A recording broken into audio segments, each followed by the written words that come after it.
First season முடிவில் தன்னோட பொண்டாட்டி மற்றும் குழந்தைங்க சாவுக்கு காரணமான எல்லாரையும் பழி வாங்கிட்ட ஃப்ராங்க் இப்போ என்ன பண்ணுறான், எந்த விதத்தில் பிரச்சனை அவனை வந்து சேருது. இதுதான் பனிஷரோட செகண்ட் சீசன் கதை. இந்த கதைக்குள்ளே போகிறதுக்கு முன்னாடி சேனல் பிடிச்சிருந்தா மறக்காமல் லைக் பண்ணுங்கள், ஷேர் பண்ணுங்கள், சப்ஸ்கிரைப் பண்ணுங்கள். இப்போ நம்ம பனிஷர் செகண்ட் சீசனோட கதையை பார்ப்போம். தன்னோட ட்ராமா ரிவெஞ்ச் எல்லாத்தையும் தாண்டி கடந்து வந்த ஃப்ராங்க் இப்போ அமெரிக்கால ஏதோ ஒரு மூலையில் டிராவல் பண்ணிட்டு இருக்கான். அங்கே ஒரு பாரில் ஒரு லேடி மேலே அவனுக்கு அட்ராக்ஷன் வருது. அந்த லேடி கூட அவன் பழகிட்டு இருக்கான். ஸோ அதனால அந்த பாருக்கு ரெகுலராக போயின்னு இருக்கான். இப்படி அவன் அந்த பாருக்கு போக சொல்ல அங்கே ஒரு சின்ன பொண்ணு வரா, ஆண்டியை வந்து ஒரு கும்பல் கொலை பண்ண துரத்துறாங்க. அது ஏன் எதுக்குன்னே தெரியாத ஃப்ராங்க் அவள் ஒரு சின்ன பொண்ணு 16 வயசு பொண்ணுன்றதுனால அவளை காப்பாற்ற அந்த சண்டையில் இறங்குறான். அவளை அந்த பார்லேருந்து காப்பாற்றிடுறான். பட் ஃப்ராங்கோட லவ் இன்ட்ரெஸ்ட்டுக்கு அடிபட்டுருது கையில். அவள் ஹாஸ்பிட்டல் அட்மிட் ஆயிடுறான். ஃப்ராங்க் அந்த பொண்ணை காப்பாற்றிட்டு தன்னோட கார் எடுத்துட்டு அந்த டவுனை விட்டு வெளில போகிறான். ஒரு மோட்டலில் தங்குறான். அங்கே அந்த பொண்ணை கிட்ட கேட்கறான், லைக் எதுக்கு ஒன்று தொத்துறாங்க இந்த மாதிரி விஷயங்கள்லாம். அந்த பொண்ணு பதில் சொல்லவே மறுக்கிறா. ஆண்டி வந்து அங்கே வந்து ஃப்ராங்க் கிட்ட இருந்து தப்பிச்சு ஓடுறதுலே குறியா இருக்கா. ஏன்னா ஃப்ராங்கை பார்த்தாலே கொஞ்சம் டெரிஃபைங்கா இருக்கு. அவன் கொஞ்சம் மோசமான ஆள் மாதிரி தெரியுறான்னு சொல்லிட்டு ஃப்ராங்க் நீ என்னை விட்டு போனால் அவனுக்கு பாதுகாப்பு இல்லைன்னு சொல்லிட்டு அவளை ஒரு ரூமில் ஸ்டே பண்ண வச்சுட்டு அவனுக்கு 2-3 இன்ஜுரிஸ் ஏற்பட்டிருக்கு. அதெல்லாம் சரி பண்ணிட்டு அங்கேயே இருக்கான். மறுபடியும் மோட்டல்லையும் அவங்க மேலே அட்டாக் நடக்குது. இந்த வாட்டி மோட்டலில் அவனை அட்டாக் பண்ண வந்தவங்களை ஃப்ராங்க் கொலை பண்ணுறதை பார்த்து போலீஸ் வந்து ஃப்ராங்க் அரெஸ்ட் பண்ணிடுது. லைக் அந்த ஃபைட் நடக்கிற இடத்துக்கு போலீஸ் வந்தது. ஸோ போலீஸ் ஃப்ராங்க் அரெஸ்ட் பண்ணிடுது. போலீஸ் ஃப்ராங்க் அரெஸ்ட் பண்ணி அந்த பொண்ணையும் கூட்டிகிட்டு போய் அவங்களோட போலீஸ் ஸ்டேஷனில் வைக்கிறாங்க. அப்போ ஃப்ராங்க் ஹெல்ப்புக்கு மடானிக்கு கால் பண்ணுறான். கட் டு மடானி போன சீசனில் பில்லி அவளை சுட்ட அப்புறம் பயங்கரமான இன்ஜுரியிலேருந்து ரிகவரி ஆகிருக்கா.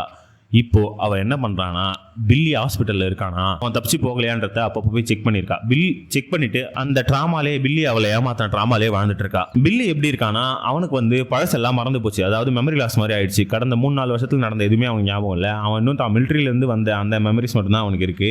அவன் பயங்கரமான லைக் நாஷியா, தலைவலி, இந்த மாதிரி விஷயங்கள், PTSD இந்த மாதிரி விஷயங்களால பாதிக்கப்பட்டு ஹாஸ்பிட்டல்ல இருக்கான். அவனுக்கு ஒருத்தவங்க ட்ரீட்மெண்ட் கொடுக்குறாங்க, ஒரு தெரபிஸ்ட். அந்த தெரபிஸ்ட் பேர் கிறிஸ்டாக்கும் பாஸ்ட் லைஃப்ல நிறைய ட்ராமா இருக்கு. அவங்க அப்பாவோட சூசைடை கண்ணு முன்னாடி பார்த்து வளர்ந்த அவங்க அந்த மாதிரியான இருக்க பீப்புள்ஸ்க்கு ஹெல்ப் பண்றதுக்கு தான் இந்த ஜாபுக்கே வந்திருக்காங்க அவங்களுக்கு. ஸோ அவங்க மடானி எப்பயுமே ஒரு மாதிரி வில்லனிஷா பாக்குறாங்க. இவ்வளவு குரூயலா நடந்துக்கிறா இவன் மேல, அவனுக்கு தான் இப்போ அவன் பண்ண எதுவுமே ஞாபகம் இல்லையே, லைக் அந்த டைப்ல. ஸோ மடானி இப்படி இத்தனை பிரச்சனைகள் நடுத்தில் வாழ்ந்துட்டு இருக்க சொல்றான். ஃப்ராங்க் ஃபோன் பண்ணி அவகிட்ட ஹெல்ப் கேட்கறான். நான் இந்த மாதிரி போலீஸ் ஸ்டேஷனில் மாட்டிக்கிட்டேன், என்னை காப்பாற்றி விடுன்னு.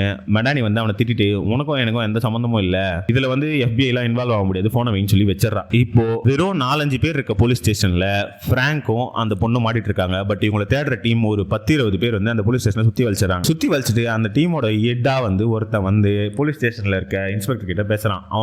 அவன் ஒரு சர்ச்சில் பாஸ்டரா இருக்கான். அவன் பேர் வந்து ஜான் பில்கிரிம். ஜானோட பேக் ஸ்டோரி என்னன்னா, அவனோட ஒய்ஃபுக்கு கேன்சர், அவ சாவ போறா. அவனுக்கு இருக்கிறது 2 குழந்தைங்க.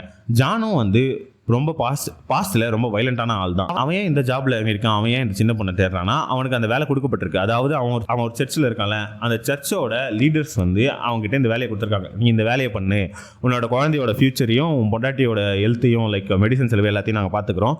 எங்களுக்கு தேவை அந்த பொண்ணு கிட்ட ஒரு முக்கியமான எவிடன்ஸ் இருக்கு, அதை மட்டும் கலெக்ட் பண்ணிட்டு வான்னு சொல்லி ஜானை அனுப்பிச்சிருக்காங்க. ஸோ ஜான் தான் இந்த ஜாபோட ஹெட்டு. அவன் வந்து போலீஸ் கிட்ட பேசுறான். ஒழுங்கு மரியாதையா உள்ள இருக்க 2 பேரும் சரண்டர் பண்ணிட்டீங்கன்னா உங்களுக்கும் நல்லது, உங்க போலீஸ் ஸ்டேஷனுக்கும் நல்லது. சுத்தி எந்த இடத்துலயும் உங்களுக்கு பேக்கப் இல்லை, உங்களுக்கு பேக்கப் வரத்துக்கே 1 மணி நேரம் ஆகும். அப்படி பேக்கப் வரத்துக்குள்ள நான் இந்த இடத்தையே நாசமாக்கிடுவேன்றான். உன்னால முடிஞ்சதை பண்றான்னு சொல்லிட்டு இன்ஸ்பெக்டர் உள்ள போய் பேக்கப் கால் பண்றாரு. ஃபயரிங் ஆரம்பிச்சிட்டு அப்பதான் ஃப்ராங்க் மாசா என்ட்ரி கொடுக்குறான். என்னோட கை கட்ட மட்டும் அவுத்து விடு, மற்ற எல்லாத்தையும் நான் பாத்துக்கிறேன்ட்டு. ஃபர்ஸ்ட் அந்த போலீஸ் ஆஃபீஸ்ல இருக்க யாருமே நான் நம்பல. பட் இருந்தாலும் அவங்களுக்கு வேற வழி இல்லை, அவங்களால தனியா இது எல்லாத்தையும் சமாளிக்க முடியாதுன்னு சொல்லிட்டு ஃப்ராங்கோட கை விலங்க அவுத்து வர்றாங்க. ஃப்ராங்க் மொத்த பேரையும் கொலை பண்றது மட்டும் இல்லாம அந்த பாஸ்டரை ஆல்மோஸ்ட் கில் பண்ற நிலைமைக்கு போயிடறான். பட் அவங்க வந்து தப்பிச்சு ஓடிடுவான். அப்பதான் ஹெலிகாப்டர் என்ட்ரி. மடானி உள்ள வரா. அவ வந்து உன்னை இப்படியே சாவுறதுக்கு எனக்கு மனசு இல்லை வான்னு சொல்லிட்டு அவளையும் அந்த பொண்ணையும் கூட்டிட்டு போலீஸ் ஸ்டேஷன்ல பேசி இந்த மேட்டரை ரிசால்வ் பண்ணிட்டு இது நடக்காத மாதிரியே ரெக்கார்ட்ஸை வச்சுக்கோங்கன்னு சொல்லி இவங்க 2 பேரையும் கூட்டிட்டு நியூயார்க் வந்துடுறா. நியூயார்க் வந்து இவங்க மடானியோட வீட்டிலேயே தங்குறாங்க. அப்பதான் அந்த பொண்ணு வந்து அந்த ஏமி இருக்கால சின்ன பொண்ணு, அவன் வந்து உண்மையே சொல்றா. அதாவது நாங்கள் இந்த மாதிரி சின்ன கேட்டரிங் வேலை அந்த மாதிரி இடத்துக்குலாம் போவோம். அப்போ எங்களுக்கு யாருன்னா காசு கொடுத்தாங்கன்னா அவங்க சொல்றதை செய்வோம். லைக் இப்போ பெரிய பார்ட்டிக்கு எதனா போனோம்னா அங்கே இருக்கவங்கலாம் என்னென்ன யார் கூட யார் அஃபேர் வச்சிருக்கா இந்த மாதிரி விஷயங்களை ஃபோட்டோ எடுத்துட்டு வந்து கொடுத்தா எங்களுக்கு நல்லா காசு தருவாங்க. இதே மாதிரி தான் ஒரு பார்ட்டிக்கு போனோம். அங்கே நான் ஒரு கே கப்பிள்ஸை ஃபோட்டோ எடுத்தோம். அந்த விஷயம் வெளில தெரிஞ்சதுலேருந்து என் கூட வேலைக்கு வந்த எல்லாருமே செத்துட்டாங்க. என்கிட்ட தான் இப்போ அந்த ஃபோட்டோஸ் இருக்கு, என்னையும் தேடிட்டு இருக்காங்கன்னு சொல்கிறேன். அந்த ஃபோட்டோஸில் இருக்கிறது யாருன்னு தெரிஞ்சுக்கணும்னா அந்த ஃபோட்டோவை டெவலப் பண்ணணும்னு சொல்லிட்டு ஃப்ராங்க்கும் அந்த பொண்ணும் போய் அந்த ஃபோட்டோஸை டெவலப் பண்ணி பிரிண்ட் போட்டு எடுத்துட்டு வராங்க. அப்புறம் தான் அந்த ஃபோட்டோவில் இருக்கவனை பற்றி விசாரிக்கும் போது அமெரிக்காவோட பிரசிடென்ட் கேண்டிடேட்ல ஒருத்தன் அவன் ஒரு மிகப்பெரிய ரஷ்யன் ஃபேமிலியோட வாரிசு. ஆயில் ரிக்ஸ், ஃபினான்ஷியல் பேங்க்ஸ், இந்த மாதிரி பல பிஸ்னஸில் அவங்க பெரிய புள்ளியாக இருக்காங்க. ஸோ இப்படிப்பட்ட ஒருத்தனோட இந்த மாதிரி கே ஃபோட்டோஸ் வெளில வந்ததுன்னா அவனால் பிரசிடென்ட் ஆக முடியாதுன்னு சொல்லிட்டு தான் அந்த ஃபேமிலி வந்து அந்த பொண்ணை இன்னும் கொலை பண்ண ட்ரை பண்ணுறாங்கன்னு எனக்கு புரியுது. இப்போ யார் இவங்களை கொலை பண்ண ஹயர் பண்ணாங்களோ அந்த ஆளை தூக்குனா இவங்களுக்கு இன்னும் இன்ஃபர்மேஷன் கிடைக்கும்னு சொல்லிட்டு அந்த கம்பெனியோட ஒரு முக்கியமான சிஇஓவை ஃப்ராங்க் கடத்தி அவங்க கிட்ட கேட்க சொல்ல அவன் தான் இந்த கதையெல்லாம் சொல்றான். ஸோ இந்த மாதிரி அவன் நாங்கள் பிரசிடென்ஷியல் ரேஸுக்கு ரன் பண்ணுறோம், அதனால தான் இந்த ஃபோட்டோஸ் வெளில விடாமல் தடுக்கிறோன்ட்டு. அப்போ ஃப்ராங்க் ஏன்டா அவன் கேவா இருக்கிறது அவன் பர்சனல் விஷயம், இதுக்கோசம் நீங்கள் இத்தனை பேரை கொலை பண்ணுவீங்களான்னு சொல்லிட்டு செம்ம காண்டாயி அவனையும் கொலை பண்ணிட்டு அடுத்து என்ன பண்ணலான்னு வர சொல்ல ஃப்ராங்க்குக்கு புதுசாக ஒரு பிரச்சனை வருது. அந்த பிரச்சனை என்னன்னா பில்லி வந்து ஹாஸ்பிட்டல்லேருந்து தப்பிச்சிடறான். எப்படி தப்பிக்கிறான்னா அந்த தெரபிஸ்ட் இருக்கால கிறிஸ்டா, அவ கழுத்துல கத்தியை வச்சு அங்கேருந்து தப்பிச்சிடறான். பட் கிறிஸ்டாவும் இதுக்கு ஹெல்ப் தான் பண்ணுறான். அங்கேருந்து அவன் வெளில போய் லைக் வேற ஒருத்தவங்க அடிச்சு போட்டு அவனோட ட்ரெஸ் எடுத்துக்கிறான், பார்ஸுக்கு போறான். அவனுக்கு அந்த லைக் அவுட் சைட் வேர்ல்டே ஹேண்டில் பண்ண முடியல, அது ரொம்ப டிஸ்டர்பிங்காக இருக்கு அவனுக்கு. அவனோட தலைலாம் பயங்கரமாக வலிக்க ஆரம்பிக்குது. ஸோ வேற வழியே இல்லாமல் அந்த தெரபிஸ்ட் வீட்டுக்கே மறுபடியும் போயிடுறான். அங்கே அவ கூடயே இருக்கான். அவனுக்கும் இவனுக்கும் ஒரு செக்ஷுவல் ரிலேஷன்ஷிப் ஏற்படுது, லவ் டெவலப் ஆகுது. பட் பில்லிக்கு வந்து இந்த ஊரை விட்டே போயிடணும், ஏன்னா எப்சி வந்திருக்கான்ல. ஸோ இந்த நாட்டை விட்டே போயிடணும். அதுக்கு என்ன பண்ணலாம்னு யோசிச்சுட்டு இருக்க சொல்ல அவன மாதிரியே வெட்டரன்ஸ், அதாவது போன வாட்டி கர்டிஸ் கூட இருந்தாங்களே அந்த மாதிரி நிறைய வெட்டரன்ஸை மீட் பண்றான். அவங்களை வச்சு குரூப் ஃபார்ம் பண்றான். இதுக்கு நடுவில் கர்டிஸையும் போய் மீட் பண்றான். கர்டிஸ் கிட்ட எனக்கு என்ன நடந்தது, யார் இப்படி பண்ணது போன்ற கேள்விகளை கேட்கறான். கன் பாயிண்ட்ல கர்டிஸ் வந்து அது எதுக்குமே பதில் சொல்லாம மழுப்பியே அங்கிருந்து தப்பிச்சு போயிடுறான். கர்டிஸுக்கு தெரிஞ்சு போச்சு பில்லி வந்து இப்போ வெளியில ஒரு கேங் சேர்த்து இந்த மாதிரி வேலை எல்லாம் பண்ணிட்டு இருக்கான், அவனை எப்படியே விட்டா அது பெரிய பிரச்சனை போகும்னு சொல்லிட்டு கர்டிஸும் மடானி இவங்க எல்லாரும் போய் ஃப்ராங்கை பாக்குறாங்க. ஃப்ராங்கை பார்த்து நீ அன்னைக்கே அவனை கொண்டு இருக்கணும், நீ கொலை பண்ணாம விட்டதுனால பாரு இப்போ எவ்வளவு பெரிய பிரச்சனை ஆயிடுச்சு, வா இது நீயும் தான் எங்களுக்கு இது முடிக்கிறதுக்கு ஹெல்ப் பண்ணணும்னு சொல்லி அவனை கூப்பிட. ஃப்ராங்க் வந்து இது பிரச்சனையே இல்லைடா, நான் ஆல்ரெடி வேற பெரிய பிரச்சனை இருக்கேன்னு சொல்றான். பட் அவங்க கேட்காம ஃப்ராங்கை இந்த பிரச்சனையில் இழுத்து விட்டுறாங்க. ஸோ ஃப்ராங்க் என்ன பண்றான்னா பில்லியும் அவனோட அந்த டீம் என்ன பண்றாங்கன்றத வாட்ச் பண்ண இறங்குறாங்க. முதல்ல அவங்க என்ன பண்றாங்கன்னா பேங்கை கொள்ளையடிக்கிறானுங்க. ஃபர்ஸ்ட் ஒரு சின்ன பேங்க் கொள்ளையடிச்சு காசு சேர்க்கிறானுங்க. அது பத்தாதுன்னு சொல்லிட்டு ரெண்டாவது அட்டம்ப்ட்ல ஒரு பெரிய பேங்க் ராபரியில இறங்குறானுங்க. பில்லி அண்ட் டீமை ஃபாலோ பண்ணிட்டு இருந்த ஃப்ராங்க் அவங்க பேங்கை கொள்ளையடிச்சுட்டு வெளில வர சொல்ல கரெக்டா இன்டர்செப்ட் பண்ணி பில்லியை ஷூட் பண்ண ட்ரை பண்றான். அப்பதான் பில்லிக்கு அந்த பனிஷர் சூட் போட்டிருப்பான் ஃப்ராங்க், அதை பார்த்த உடனே எல்லாமே ஞாபகம் வருது. இவன் தான் நம்ம மூஞ்சி அடிச்சு ஒச்சான்றது அவனுக்கு பில்லிக்கு அப்பதான் புரியுது. சம ரேஜ்ல நட் ரோட்ல அடிச்சுக்கிறானுங்க. லைக் ஒரு ஜங்ஷன்ல ஒரு ஃபைட் நடக்கும், இவங்க ரெண்டு பேரும் நடத்துற கன்ல சம மாசா இருக்கும் அந்த ஃபைட்டு. அந்த ஃபைட்ல பில்லியோட க்ரூ மெம்பர்ஸ்ல 3 பேர் செத்துறாங்க. பில்லி தப்பிச்சிடறான். ஃப்ராங்க்கு பயங்கர அடி, லைக் 2 புல்லட்ஸ் வந்து அவனோட ஷோல்டர்ல இறங்கிது. ஃப்ராங்க்கும் டவுன் ஆயிட்டான். இவங்க 2 பேரும் தப்பிச்சு போயிட்டானுங்க. சரி இப்போ அவனோட வேர் ஹவுஸ் இருக்குல்ல, அந்த வேர் ஹவுஸை ட்ராக் பண்ணி அங்க போனா நம்ம எதனா பண்ணலாம்னு சொல்லிட்டு ஃப்ராங்க் வந்து கர்டிஸை கூட்டினா அந்த வேர் ஹவுஸுக்கு போறான். மீன்வைல் அந்த பாஸ்டர் இருக்கான்ல ஜான் என்ன பண்றான்னா இவங்க நியூயார்க்ல தான் இருக்காங்க, ஃப்ராங்க் வந்து நியூயார்க்ல இருக்கான்ற விஷயத்தை நியூஸ் மூலமா தெரிஞ்சுக்கிது. ஏன்னா இந்த அட்டாக் வந்து ரோட்லேயே நடக்குது. ஸோ இந்த விஷயத்தை நியூஸ் மூலமா தெரிஞ்சுக்கிட்டு நியூயார்க்கும் வந்துடுறான். நியூயார்க்கு வந்து அவனோட பாஸ்ட்ல இருந்த வைலண்டான லைஃபை நியூயார்க் வந்து அவன் ஞாபகப்படுத்துது. ஸோ அவன் மறுபடியும் பயங்கர வைலண்டான ஆளாக மாறுறான். சும்மா தேவையா இல்லாத கிளப்லலாம் சண்டை வலிக்கிறான். அப்போதான் அவனுக்கு மேலேருந்து ஃபோன் வருது, நீ என்னடா பண்ணுற, அவங்க வந்து எங்கள் கம்பெனி சிஇஓவே தூக்கி மிரட்டாங்க, நீங்கள் கூடிய சீக்கிரம் நீ வந்து அந்த பொண்ணை போய் பிடிச்சி அந்த ஃபோட்டோஸை கைப்பற்றலைன்னா உன் ஃபேமிலிக்கே பெரிய ரிஸ்க் ஆகிடும்னு சொல்லிட்டு இவங்க வந்து மிரட்ட ஆரம்பிக்கிறாங்க. லைக் ஃபர்ஸ்ட் ஹெல்ப் பண்ணுறேன்னு உள்ளே வந்தவங்க இப்போ வந்து அவன் ஃபேமிலியை வச்சு ஜானியை மிரட்டுறாங்க. இது அவனுக்கு பிடிக்கல, பட் இருந்தாலும் அவன் அந்த வேலையை செஞ்சுதான் ஆகணும்னு சொல்லிட்டு அந்த பொண்ணை தேடி கிளம்புறான். மீன்வைல் பில்லியோட வேர் ஹவுஸ் ட்ராக் பண்ணி போன ஃப்ராங்க்கு அங்கே ஒரு மிகப்பெரிய அதிர்ச்சி. அதாவது உள்ள இறங்கி சண்டை உள்ள இறங்கி நம்ம ஒண்டியா இந்த விஷயத்தை முடிச்சிடலாம்னு சொல்லிட்டு ஃப்ராங்க் உள்ள இறங்கினா மேலே கர்டிஸ் வந்து பேக்கப்பா வச்சிருக்கான். லைக் வெளில எவனா வந்தா சுட்டுறான்னு சொல்லிட்டு. ஆனா உள்ள அவனுக்கு 10-15 பேர் இருக்கிறானுங்க. போட்டு ஃப்ராங்கை செம்ம அடி வச்சிடறானுங்க. பட் ஃப்ராங்க் இருந்தாலும் கஷ்டப்பட்டு கம்பேக் குத்தி எல்லாரையும் அடிச்சுட்டு லைக் சரியான வெறியில ஷூட் பண்ணிட்டே போக சொல்ல ஒரு ரூம்குள்ள பில்லியோட ஆட்கள் இருக்காங்கன்னு நினைச்சு ஷூட் பண்றான். உள்ள ஃபுல்லா பார்த்தா ப்ராஸ்டிடியூட்ஸ், பெண்கள். அவங்க எல்லாம் செத்து போய் கீழே வந்து கிடக்குறாங்க. ஃப்ராங்க் வந்து நம்ம தான் அவங்களை கொலை பண்ணிட்டோம்னு நினச்சி கில்ட்டில் அப்படியே ஒரு செகண்ட் ஷாக் ஆகிறான். அதே டைமில் போலீஸும் அந்த இடத்துக்கு வந்தது. போலீஸ் வந்து ஃப்ராங்க் அரெஸ்ட் பண்ணி இந்த கொலைக்கெல்லாம் அவன் தான் காரணம்னு உள்ள வச்சிடறாங்க. ஃப்ராங்க் வந்து இந்த போலீஸ் அரெஸ்ட் பண்ண மேட்டரோட தன்னால அப்பாவி உயிர் போயிடுச்சுன்ற கில்ட்டில் ஹாஸ்பிட்டலில் பட் இந்த மாதிரி படுத்துட்டு இருக்க சொல்லுதான் ஃப்ராங்க் இந்த மாதிரி இருக்க விஷயத்தை கேள்விப்பட்ட கேரன், அதாவது கேரன் பேஜ் போன சீசனில் வந்திருப்பாங்க. கேரன் வராங்க உள்ள ஹாஸ்பிட்டலுக்கு. அவ மடானி அப்புறம் அந்த பொண்ணு ஏமி இவங்க எல்லாரும் சேர்ந்து ஃப்ராங்க் எப்படின்னா எஸ்கேப் பண்ண வைக்கணும்னு நினைக்கிறாங்க. பட் ஃப்ராங்கே வரமாட்டான். அவனுக்கே கில்ட்டியா இருக்கு, லைக் நம்மளால இத்தனை பெண்கள் செத்துட்டாங்கன்னு சொல்லிட்டு. அப்பதான் கேரன் ஒரு புத்திசாலித்தனமான விஷயத்த பண்றா. கேரன் வந்து அந்த ஹாஸ்பிட்டல் இருக்கவனுக்கு லஞ்சம் கொடுத்து அட்டாப்சி ரிப்போர்ட்ஸ்லாம் வாங்கி பாக்குறா, அந்த பாடியை பாக்குறா. அப்பதான் அவங்களுக்கு ஒரு விஷயம் புரியுது, இது வந்து க்ளோஸ் ரேஞ்சில் ஏற்பட்ட புல்லட் காயம், லைக் யாரோ பக்கத்துல இருந்து தான் இவங்களை சுட்டுருக்காங்கன்ட்டு. ஃப்ராங்க் வந்து ரொம்ப தூரத்துல இருந்து அந்த ரூம்குள்ள இருக்கிற இவனோட ஆட்கள் நினைச்சு சுட்டான். அப்போ ஃப்ராங்கோட புல்லட்டாலே இவங்க சாவல, இவங்களை அதுக்கு முன்னாடியே யாரோ கொலை பண்ணிட்டு அந்த இடத்துல செட் பண்ணிருக்காங்கன்றது அப்பதான் மடானிக்கும் புரியுது, கேரனுக்கும் புரியுது.